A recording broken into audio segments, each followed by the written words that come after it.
So hello friends, welcome back to our channel Learn with Alka. Last class में हमने discuss कर लिया था एक्वारेजिया तक, राइट? तो आज हम स्टार्ट करेंगे मेटल ऑक्साइड से। किससे? मेटल ऑक्साइड्स, मेटल के ऑक्साइड्स।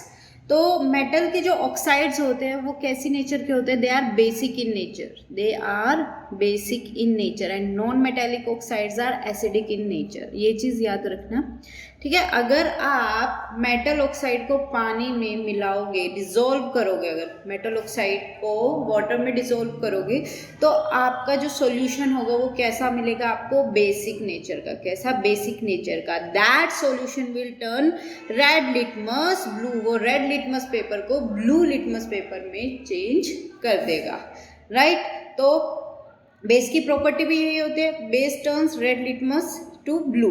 फाइन। तो metallic oxides are basic in nature. तो कुछ आपके जो मेटेलिक ऑक्साइड्स होते हैं वो क्या होते हैं? वाटर में सोल्यूबल होते हैं, ठीक है? उन्हें हम क्या बोलते हैं? एल्कलीज, ठीक है? उन्हें क्या बोलते हैं हम? Alkalis. Metal oxides which are soluble in water and कुछ क्या होते हैं? They are insoluble in water. Most of the metal oxides are insoluble in water and alkali metal oxides are soluble in water, ठीक है? Alkali metals जो है, जैसे आपकी सोडियम हो गया, पोटेशियम हो गया, लिथियम हो गया, ये जो मेटल्स है एल्कली मेटल्स, अगर आप इनके मेटल ऑक्साइड्स को पानी में डालते हो, मिक्स करते हो, तो वो क्या हो जाते हैं? पानी में घुल जाते हैं, सोल्यूबल होते हैं। इसलिए इन्हें हम क्या बोलते हैं? एल्कली। क्या बोलते हैं हम? एल्कली। एल्कलाइन नेचर है, ठीक है? Bases which are soluble in water are called alkalis. लिख लो, bases soluble in water are called alkalis। इसीलिए उनका एल्कली मेटल्स नाम पड़ा है, क्योंकि उनके जो ऑक्साइड्स होते हैं वो वाटर में क्या होते हैं? सोल्यूबल।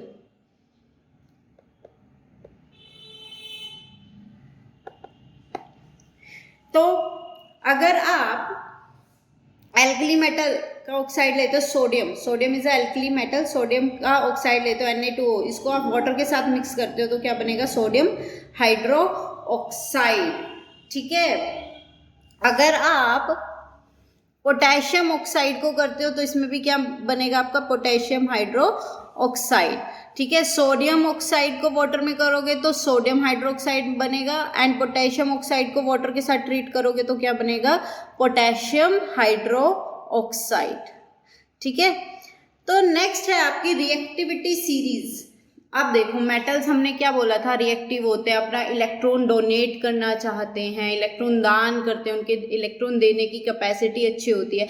पर हर किसी की इलेक्ट्रॉन देने की कैपेसिटी ज़रूरी तो नहीं है एक जैसी हो। हर किसी की डोनेशन करने की, हर किसी की दान करने की कैपेसिटी ज़रूरी नहीं है एक जैसी हो, ठीक है? मान लो मेरे पास ज़्यादा है, पैसे हैं, तो मैं ज़्यादा डोनेट कर सकती हूँ, किसी के पास कम है तो वो कम करेगा। तो हर किसी की डोनेशन करने की कैपेसिटी, दान करने की कैपेसिटी एक जैसी नहीं होती।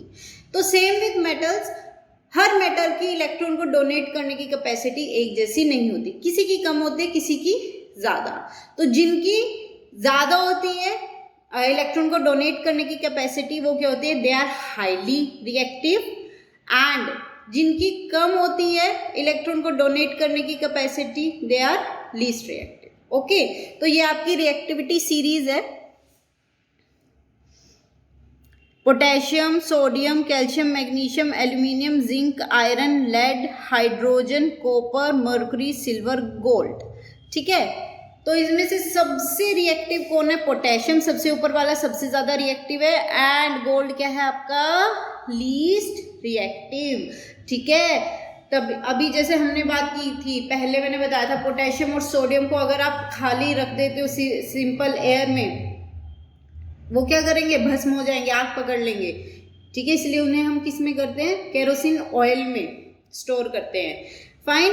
क्यों? क्योंकि ये बहुत ज़्यादा रिएक्टिव है ये एटमॉस्फेयर से ही ऑक्सीजन एब्जॉर्ब कर लेते हैं और मॉइस्चर और क्या हो जाते हैं, भस्म हो जाते हैं एकदम, ठीक है।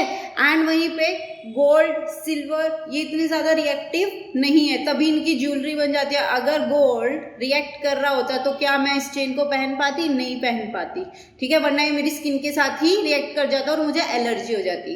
तो गोल्ड, प्लेटिनम, सिल्वर ये सब क्या है, बहुत ही लीस्ट रिएक्टिव मेटल्स है। बहुत सालों बाद सिल्वर जाके ब्लैक पड़ना स्टार्ट होता है, टार्निशिंग होती है सिल्वर की। सो आप इसीलिए इनकी क्या बनती है, ज्वेलरीज बनती है। तो ये रिएक्टिविटी सीरीज आपको एज इट इज लर्न होनी चाहिए। अगर ये लर्न होगी तभी आप क्वेश्चंस कर पाओगे, क्योंकि इस पे डिस्प्लेसमेंट रिएक्शन पे बहुत क्वेश्चन बनते हैं, उसमें रिएक्टिविटी सीरीज का बहुत बड़ा रोल होता है। तो इसको याद करने का तरीका देख लो भाई। Please stop calling me a cute zebra. I like her calling a smart guy.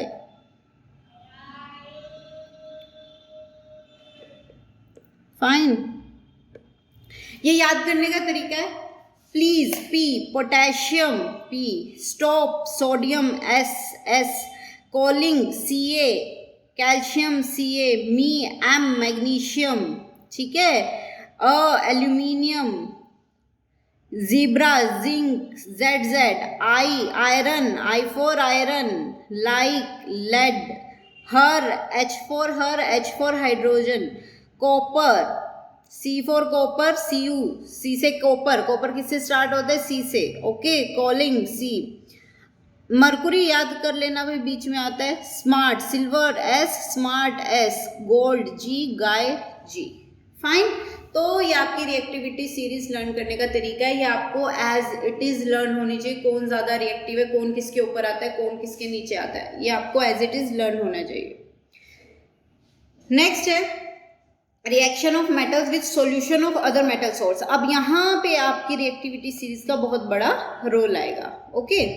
तो अगर आपने मेटल ए की रिएक्शन करवाई with salt of metal B का आपने क्या लिया है, सोल्ट, तो क्या बनेगा, अगर मेटल ए मेटल बी से ज्यादा रिएक्टिव है, अगर मेटल ए मेटल बी से ज्यादा रिएक्टिव है तो वो क्या करेगी, मेटल बी को यहाँ से रिप्लेस कर देगी, उसकी जगह ले लेगी, धक्का मार देगी उसे, ठीक है, क्यों, क्योंकि वो ज्यादा रिएक्टिव है, ठीक है, उसकी डोनेट करने की कैपेसिटी ज्यादा है, दैट मेटल इज ज्यादा रिएक्टिव, तो वो ज्यादा पावरफुल है, तो वो उसकी जगह ले जाएगी, वो क्या करेगी, मेटल बी की जगह ले जाएगी और क्या बनेगा, सोल्ट ऑफ मेटल ए, और metal B as it is बाहर निकल जाएगी, क्योंकि वो क्या थी, कम रिएक्टिव थी, ठीक है, ज्यादा ताकतवर ही तो कम ताकतवर की जगह लेता है। तो मेटल बी क्या है, less reactive less powerful, metal A क्या है, मोर रिएक्टिव मोर पावरफुल, तो वो क्या करेगी, मेटल बी की जगह ले लेगी।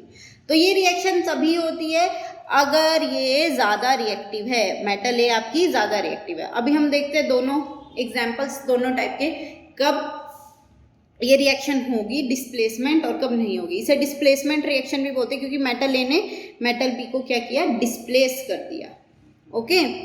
तो iron plus copper sulphate gives FeSO4 and Cu। देखो आयरन लिया और CuSO4 लिया है। अब देखो रिएक्टिविटी सीरीज में आयरन कहाँ आता है और कॉपर कहाँ आता है, देखो भाई, आयरन ये रहा हमारा और कॉपर ये रहा, तो आयरन ऊपर आ रहा है, iron is more reactive, iron ज्यादा रिएक्टिव है, तो आयरन कॉपर को धक्का मार देगा, आयरन कॉपर को धक्का मार देगा और क्या बनेगा, इसकी जगह ले लेगा FeSO4 और Cu, ठीक है। CuSO4 कैसे बना, Cu2 पॉजिटिव, SO4 2 नेगेटिव, ठीक है, क्रॉस मल्टीप्लाई सेम सेम क्या होते हैं, कट जाते हैं,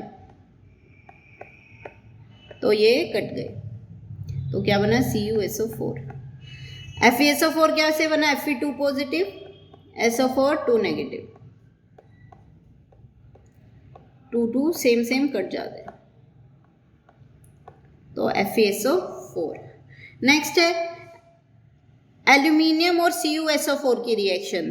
तो एल्यूमिनियम क्या है, देखो एल्यूमिनियम कहाँ आ रहा है, एल्यूमिनियम ये रहा यहाँ पे, और कॉपर ये रहा। तो aluminium is more reactive than copper. Aluminium क्या है, ज्यादा रिएक्टिव है कॉपर से, तो एल्यूमिनियम क्या करेगा, कॉपर की जगह ले लेगा और क्या बनेगा, Al2SO4 एल्यूमिनियम सल्फेट। अब ये कैसे बना भी, और कॉपर एज इट इज बाहर निकल गया, ये कैसे बना, एल्यूमिनियम की क्या होती है वैलेंसी 3+, सल्फेट की एज यूजुअल 2 नेगेटिव, यहाँ पे भी 2 नेगेटिव, यहाँ पे भी 2 नेगेटिव थी, क्रॉस मल्टीप्लाई करो, Al2 इसका ये वाला 2 नीचे आया, SO4 3 ये वाला 3 यहाँ पे आया, ठीक है। अब ये 3 इस पूरे सल्फेट के साथ है इसलिए ब्रैकेट लगी है, ये ध्यान रखना, ठीक है।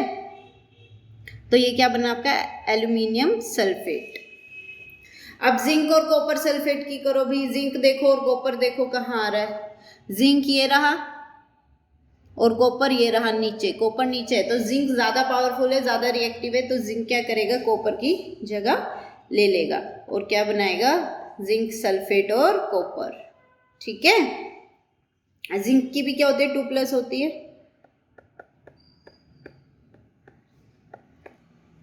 तो सेम सेम कट जाते हैं, ठीक है। नेक्स्ट है गोल्ड की कॉपर सल्फेट के साथ रिएक्शन, किसकी, गोल्ड। गोल्ड देखो कहाँ आ रहा है, ये रहा। अब मेटल ए गोल्ड आपका कॉपर से नीचे आ रहा है, कॉपर से नीचे, कॉपर ये रहा, तो गोल्ड कॉपर को रिप्लेस नहीं कर सकता, gold is less reactive than copper, तो वो उसको रिप्लेस नहीं करेगा, तो ये रिएक्शन नहीं होगी, ध्यान रखना है इस चीज को। एग्जाम्पल ऐसा ही पूछा जाएगा, वरना स्टूडेंट्स गोल्ड सल्फेट बना देंगे कि भाई डिस्प्लेसमेंट रिएक्शन होगी, नहीं करना है ऐसा। रिएक्टिविटी सीरीज आपको याद होनी चाहिए, यू शुड लर्न, ठीक है, यू हैव टू लर्न, आपको लर्न करनी पड़ेगी, तभी आप ये रिएक्शन सही से कर पाओगे कि हो भी सकती है या नहीं। सबसे पहले तो ये देखना है क्या ये रिएक्शन फिजिबल है, क्या ये रिएक्शन होगी, वो कैसे पता चलेगा, रिएक्टिविटी सीरीज को देख के। अगर आपकी मेटल जो सिंगल मेटल है जिसका सोल्ट नहीं है वो ज्यादा रिएक्टिव है इस वाली से, तो रिएक्शन होगी, अगर नहीं है तो रिएक्शन नहीं होगी। और जब पता चल जाएगी रिएक्शन हो रही है तो फॉर्मूला क्या बनेगा वो आपको बनाना आना चाहिए, ओके। नेक्स्ट है एल्यूमिनियम नाइट्रेट और कॉपर की। देखो कॉपर का है और एल्यूमिनियम नाइट्रेट, एल्यूमिनियम का है, कॉपर तो यही रहा भाई, हर जगह कॉपर आ रहा है, ये रहा कॉपर, और एल्यूमिनियम कहाँ है, ये रहा एल्यूमिनियम, एल्यूमिनियम नाइट्रेट है और कॉपर, कॉपर क्या है, लेस रिएक्टिव है एल्यूमिनियम से, तो कॉपर एल्यूमिनियम को रिप्लेस नहीं करेगा, copper will not replace aluminium, copper is less reactive than aluminium, तो it will not replace, okay, तो ये रिएक्शन नहीं होगी। नेक्स्ट है भाई, जैसे हमने मेटल्स की फिजिकल प्रॉपर्टीज पढ़ी थी, now it's turn for non metals. Metals को क्या है, डोनेट करना, दान करना पसंद है इलेक्ट्रॉन्स को, उसके अपोजिट नॉन मेटल्स को क्या पसंद है, इलेक्ट्रॉन लेना। मेटल्स क्या थी, इलेक्ट्रोपॉजिटिव, दान करना अच्छी चीज है तो they are electropositive in nature. Non metals क्या होती है, they are electronegative in nature, they are electronegative, वो इलेक्ट्रॉन लेना पसंद करती है, ठीक है। तो जो लेता है, जो भीख मांगता है, भीख मांगना इज अ नेगेटिव थिंग, वो क्या बनाएगा, उसके ऊपर क्या आ जाएगा, इलेक्ट्रॉन लेके नेगेटिव चार्ज, क्या कौन सा चार्ज, नेगेटिव चार्ज। और नेगेटिवली चार्ज आयन कौन होते हैं, एनायन, कौन होते हैं, anion, negatively charge ions are anions, ठीक है। तो मेटल्स क्या बनाती थी, कैटायन बनाती थी, इलेक्ट्रॉन डोनेट करके, इलेक्ट्रॉन डोनेट करना अच्छी बात है, पॉजिटिव बात है, इसलिए पॉजिटिव चार्ज आता था, इसलिए कैटायन बनता था।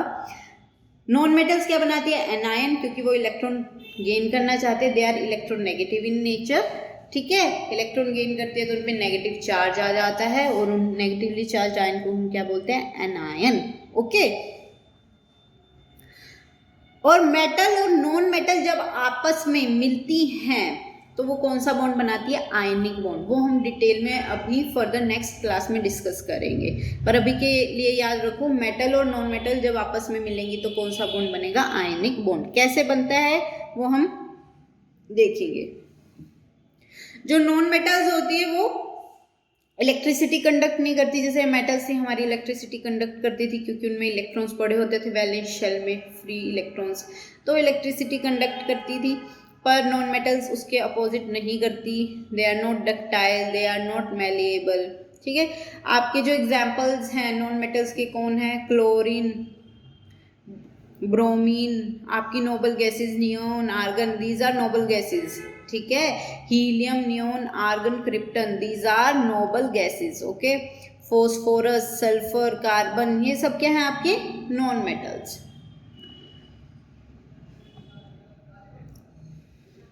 देखो डायमंड किससे बना होता है? कार्बन से बना होता है।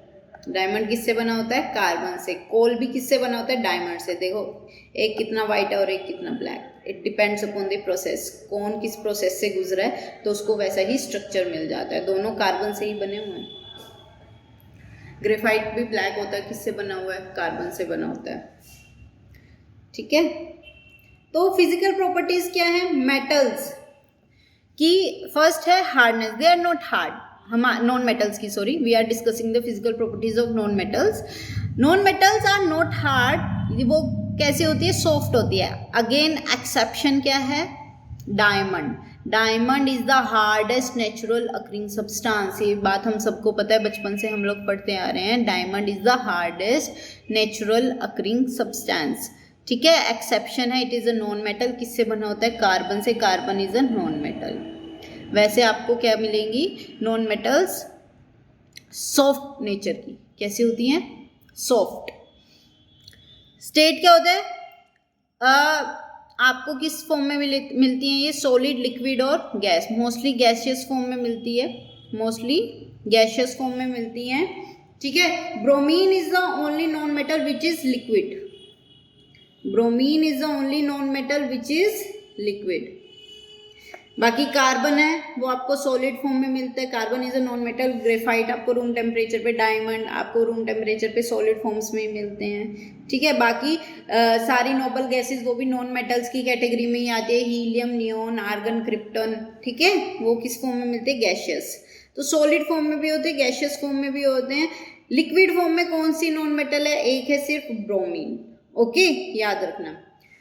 लस्ट्रस नहीं होती, डायमंड और आयोडीन एक्सेप्शन है, सिर्फ यही शाइन करते हैं नॉन मेटल्स में, डायमंड और आयोडीन। डायमंड तो हम सभी को पता है, diamond is a non metal, फिर भी बहुत ज़्यादा एक्सेप्शंस में आता है। एक तो नॉन मेटल सॉफ्ट होती है बट डायमंड हार्ड है। नॉन मेटल्स शाइन नहीं करती बट डायमंड करता है। ठीक है, तो लस्टर में आयोडीन भी एक एक्सेप्शन है। आयोडीन भी क्या है? लस्टर देता है, चमकता है।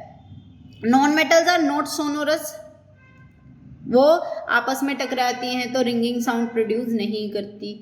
सिंपल सा एग्जांपल है आपकी जो लिड होती है उसकी पेंसिल की लिड, वो ग्रेफाइट की होती है। ठीक है, ये वाली पेंसिल नहीं, दूसरी वाली बचपन वाली जिससे हम लिखते थे, तो वो ग्रेफाइट होता है। उसमें ग्रेफाइट को ग्रेफाइट से टकरा के देखना, आवाज़ नहीं आएगी, रिंगिंग साउंड नहीं आएगी। जैसी घंटी बजती है मंदिर में वैसी वाली नहीं आएगी।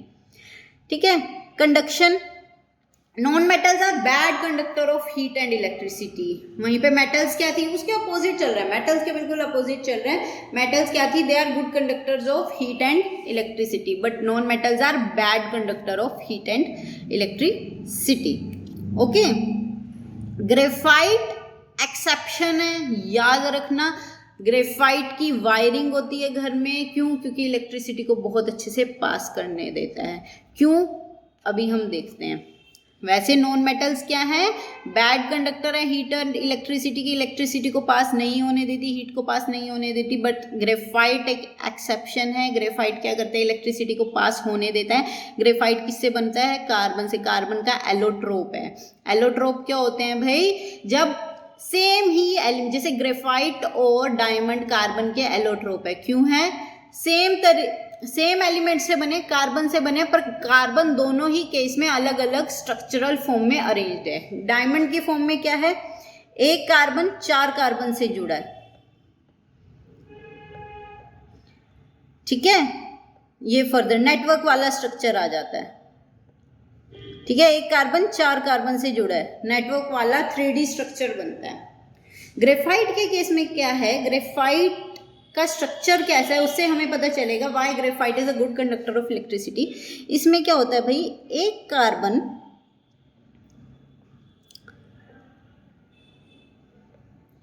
तीन कार्बन से जुड़ा होता है। ये कार्बन है, दो से ये जुड़ा,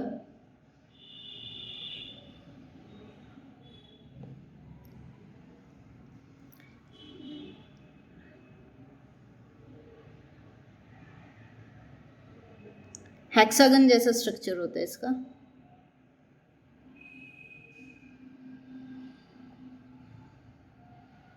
एक मिनट,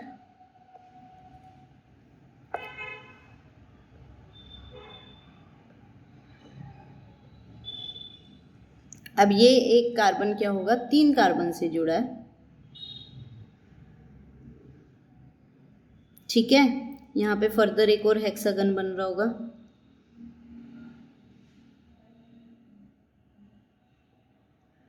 ठीक है, ऐसे। तो एक कार्बन कितने कार्बन से जुड़ा होता है, तीन। तो कार्बन की क्या है इलेक्ट्रॉनिक कॉन्फ़िगरेशन 2,4, 6 इसका एटॉमिक नंबर है, ठीक है। तो यानी कि कार्बन को 4 बॉन्ड बनाने चाहिए कायदे से, बट ये कितने बना रहे हैं, 3, 1 2 3, और उसकी वैलेंस शेल में कितने इलेक्ट्रॉन है, 4। तो एक इलेक्ट्रॉन हर कार्बन पे एक्स्ट्रा पड़ा है, क्योंकि 4 इलेक्ट्रॉन है उसकी वैलेंस शेल में, और उसने बॉन्ड कितने बनाए हुए हैं, जस्ट 3, ठीक है। तो इसकी सिर्फ उन 4 में से 3 इलेक्ट्रॉन ही यूटिलाइज हो रहे हैं बॉन्डिंग में, एक इलेक्ट्रॉन पड़ा है। और जहां पे भी आपको इलेक्ट्रॉन फ्री मूविंग चार्ज मिलता है वहां पे इलेक्ट्रिसिटी कंडक्ट हो जाती है, वो हमने पिछली क्लासेस में पढ़ा है बहुत डिटेल में।